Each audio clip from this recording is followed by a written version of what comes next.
మహా ఉన్నతుడైన మా యేసు ప్రభువా, మీ ప్రశస్తమైన నామమును బట్టి మిమ్మల్ని స్తుతిస్తూ ఉన్నాను. మిమ్మల్ని కీర్తించి మహిమపరుస్తూ ఘనపరుస్తూ ఉన్నాను. శాశ్వతమైనటువంటి మీ యొక్క కృప, మీ కనికరము, మీ దయ తండ్రి నాకును వాక్యం వింటున్న ప్రతి బిడ్డకును దయచేయమని ప్రార్థిస్తున్నాను. తండ్రి, మిమ్మల్ని ఎడబాసి మేము ఉండలేం ప్రభా. మీతో పాటు ఎల్లప్పుడూ కలిసి జీవించే గొప్ప భాగ్యమును నాకును వాక్యం వింటున్న ప్రతి బిడ్డకును దయచేయమని ప్రార్థిస్తున్నాను. ఎంతైనా మీరు నమ్మదగిన దేవుడు. మీ నమ్మకత్వాన్ని ప్రభా మేము ఏమాత్రము కూడా నా తండ్రి పోగొట్టుకొనకుండా మీ ఎదుట మేము నమ్మకస్తులుగా జీవించుటకు కృప దయచేయండి. నమ్మకస్తులకు దీవెనలు మెండని మీరు సెలవిచ్చారు. ఆ దీవెనలు మేము కలిగి జీవించటానికి మీరే కృప దయచేయమని ప్రార్థిస్తున్నాను. అపారమైన మీ దయ, అపారమైన మీ కృప మా అందరి మీద నిలిచి ఉండని స్వామి. మీ కనికరం చేత మమ్మల్ని నింపండి. మీ దయతో మమ్మల్ని సంరక్షించి పోషించండి. మీరే మహిమ పొందుకొనుమని యేసు ప్రభుల వారి నామంలో ప్రార్థన చేసి వేడుకుంటున్నాను పరలోకపు తండ్రి. Amen, amen. ప్రియులారా, మార్చి మాసం 29వ తారీఖు 2024 శుక్రవారం. రెండవ రాసుల గ్రంథము 6వ అధ్యాయము 1వ వచనం. ప్రవక్తల శిష్యులు ఎలీషా యొద్దకు వచ్చి, ఇదిగో నీ యొద్ద మాకున్న స్థలము ఇరుకుగా ఉన్నది అని ఇరుకు అనేటటువంటి మాటని ఈ రోజున 3వ పర్యాయంగా మీతో మాట్లాడుతూ ఉన్నాను. భక్తులు ఈ రీతిగా ప్రార్థన చేశారు. కీర్తన 31:9 వచనంలో, యెహోవా, నేను ఇరుకున పడి ఉన్నాను, నన్ను కరుణించండి. విచారము వలన నా కన్ను క్షీణించుచున్నది, నా ప్రాణము, నా దేహము క్షీణించుచున్నది అని వాక్యము సెలవిస్తూ ఉంది.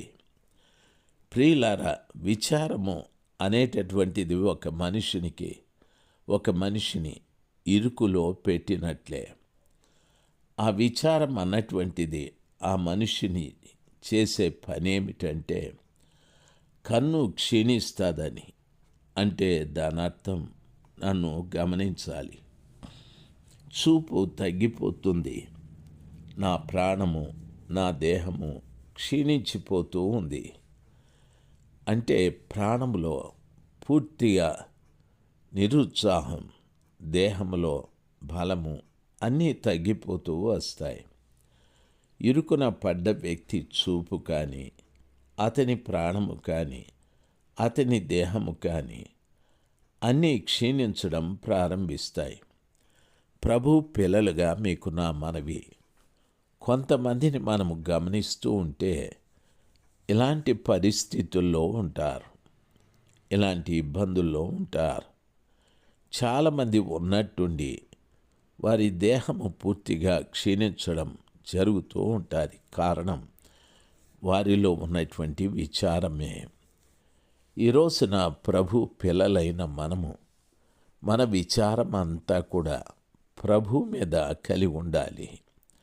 లోక సంబంధమైన విచారాన్ని మనం ఎప్పుడూ కలిగి ఉండకూడదు. ఈ లోకము దాని ఆశ గతించిపోతుంది. కాబట్టి దేవుని చిత్తాన్ని జరిగించే బిడ్డలంగా మనమెప్పుడు నా ప్రభు కొరకు నేనేం చేయాలి, నా ప్రభు కొరకు నేను ఎలాగ జీవించాలి అనేటటువంటి మంచి ఆలోచనతో ఉండాలి. లోకంలో మనుషులు మనకు అవసరమే కానీ మనుషులు మాయోపాయం కలిగిన వారు. వారికి అనుకూలంగా ఉంటే మంచిగా మాట్లాడతారు. వారికి అనుకూలంగా లేకపోతే మనతో మంచిగా మాట్లాడరు. మనల్ని నష్టపెట్టేవారు, కష్టపెట్టేవారు, బాధ పెట్టేవారు, బలహీనపరిచేవారు చాలామంది ఉంటారు. కాబట్టి మనుషుల వైపు కాకుండా ప్రభు వైపు చూడండి. మనము ఇరుకున పడి మన చూపు, మన ప్రాణము, మన దేహము క్షీణించిపోయే పరిస్థితుల్లోకి తెచ్చుకొనకుండా, ఒకవేళ అటువంటి ఇరుకున పడి నీవు ఇబ్బంది పడుతూ ఉంటే ప్రభువుకి ప్రార్థన చేయండి. తండ్రి, ఇరుకున పడ్డాను, దయచేసి నన్ను విడిపించి నీ విశాల స్థలమునకు నన్ను నడిపించండి. నాకు క్రొవ్వుతో కూడిన ఆహారమును పెట్టి నన్ను బలపరచండి అని ప్రభు పాదాల చెంత మొరపెట్టాలి. 118వ కీర్తన 5వ వచనం. ఇరుకునందుండి నేను యెహోవాకు మొరపెట్టి తిని, విశాల స్థలమందు యెహోవా నాకు ఉత్తరమిచ్చెను.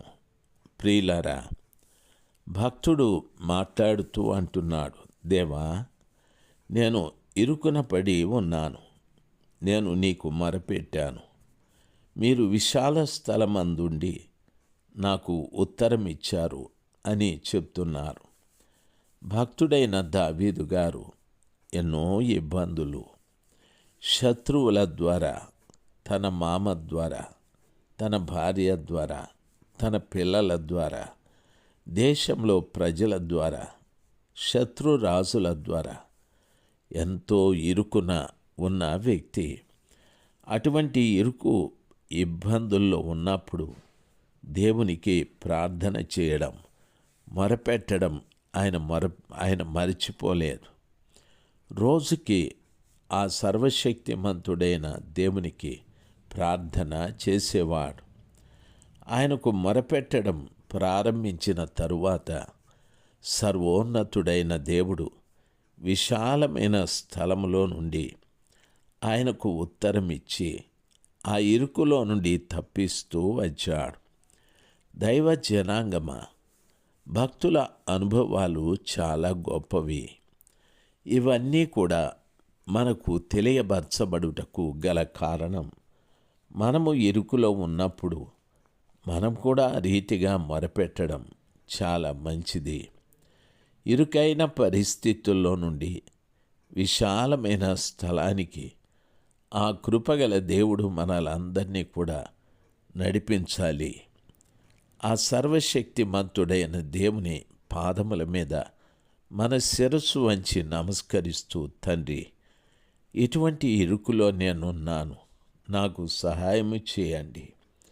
మీరు విశాల స్థలమునకు నన్ను కొనిపోయే దేవుడు. మీరున్న స్థలం విశాలమైనది. అక్కడ ఏ ఇరుకు లేదు, ఏడుపు లేదు, కన్నీరు లేవు. మానసికమైన ఒత్తిళ్ళు కానీ, మానసికమైన క్షోభ, శరీర రుగ్మతలు, శరీర బలహీనతలు, శత్రు బాధలు, నిందలు, అవమానాలు ఏవీ లేవు తండ్రి. ఆ విశాల స్థలంలో నుండి నీ దాసుడు మొరపెడుతున్నాడు. విశాల స్థలంలో నుండి నాకు ప్రత్యుత్తరాన్ని దయచేయండి ప్రభా. దయచేసి మీరే నాకు ఉత్తరం ఇచ్చి పరిపూర్ణంగా విడుదలను కలగజేయమని మీ పవిత్రమైన పాదాల చెంత మొరపెట్టుకుంటున్నానని ప్రభుల వారికి మొరపెట్టాలి. దేవుడు ఖచ్చితంగా మనకు ఆ విడుదలని, విమోచనని కలగజేసే దేవుడై ఉన్నాడు. సామెతల గ్రంథం 4వ అధ్యాయము 12వ వచనంలో, నీవు నడుచున్నప్పుడు నీ అడుగు ఇరుకున పడదు, నీవు పరిగెత్తున్నప్పుడు నీ పాదము తొట్టిల్లదంటున్నాడు. కాబట్టి ఎన్నో పర్యాయాలు నడిచేటప్పుడు ఇరుకుల్లో పడ్డాం, మన పాదము తొట్టిల్లాది. ఆ రీతిగా కాకుండా ప్రభు మనల్ని కాచి కాపాడి, ఆ సర్వశక్తిమంతుడైన దేవుడు మనల్ని బలమైన ఆహారంతో పోషించి బలపరిచే దేవుడై ఉన్నాడు. దేవుడు ఆ రీతిగా మిమ్మను బలపరచునుగాక. ఆమెన్. ఆమెన్.